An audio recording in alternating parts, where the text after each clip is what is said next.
Hello, folks. My name is Bernard Purdie, better known throughout the music world as Bernard Purdie. And I got that name when I moved to New York and they couldn't pronounce my last name. So the Bernard Purdie stuck. So it was pretty Purdie for a while until I was able to get my name Bernard back.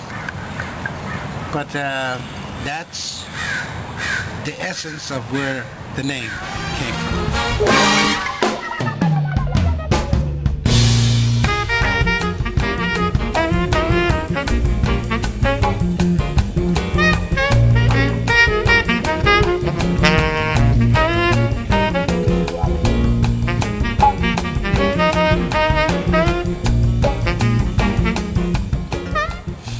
Eddie Harris's last concert was my record that he did, that he played for me in Germany with a big band. And this was a 23-piece big band out of Germany, out of Hamburg, matter of fact. And he had been sick for about 3 to 5 years fighting cancer. Stopped for a hot minute, as they call it, and nobody knew that he was actually fighting the cancer for a long time.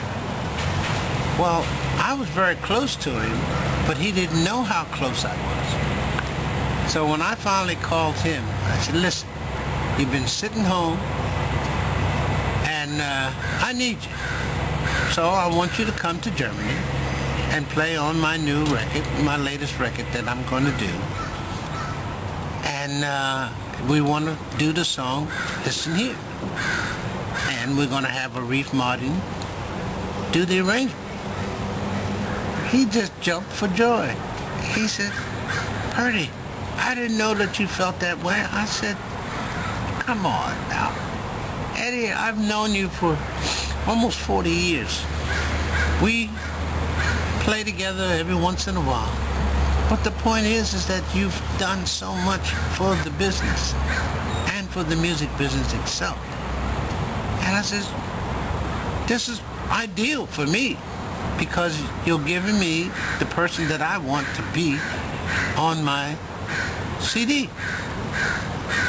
And he said, okay, we'll do it. And him and his wife, they came, and it was absolutely tremendous. He felt so good. He came over, I had him come over about a week early so he could relax and get into the time zone and the relaxation of the whole thing so he could come to rehearsals at his leisure. So he was happy. He ended up having a vacation. And I told him, I said, "You stay as long as you want. If you want a couple of weeks, you got it." And we did the recording. He was there at every rehearsal. He didn't know when it was time for him to want to play. He would just look. He'd be sitting there waiting and waiting. And then I'd went over to him, "Okay," he'd get up and want to play. And he was like a little kid. That's how I felt. That's how I've known things for so many years. People point to, come on. Because it happened to me with, especially with John Williams, doing the orchestra with him. It was great. It was a great feeling. So that worked for him, and we did a live performance. We also did the studio performance. And the live performance, he played so different. It was so different that I was like, whoa, I would love to have the live performance on my record. And he said, fine, whatever he wanted, whatever I wanted was good with him. He went back home. 2 weeks after he was back home, cancer came back. It actually came back, and within a month's time, he was gone. And I was like, it was horrifying because I didn't know the re-emission thing was so, it just took it.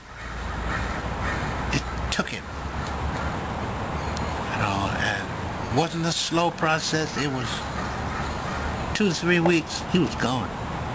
He was gone. When he went to the doctor, the doctors didn't know what happened or why it escalated the way it did. And the only thing that I could think of is that he still wanted to play, and he didn't tell anybody. He had that opportunity to play, and he did. And he did it with me. And it was something that I'll live with the rest of my life because it meant that much to me.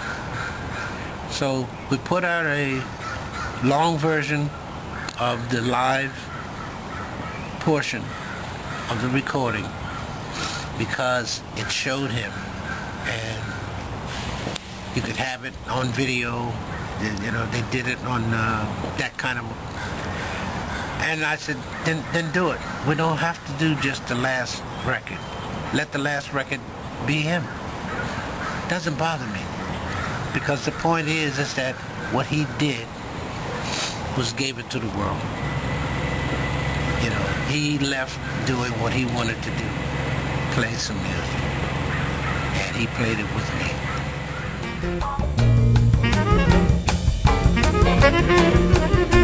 me.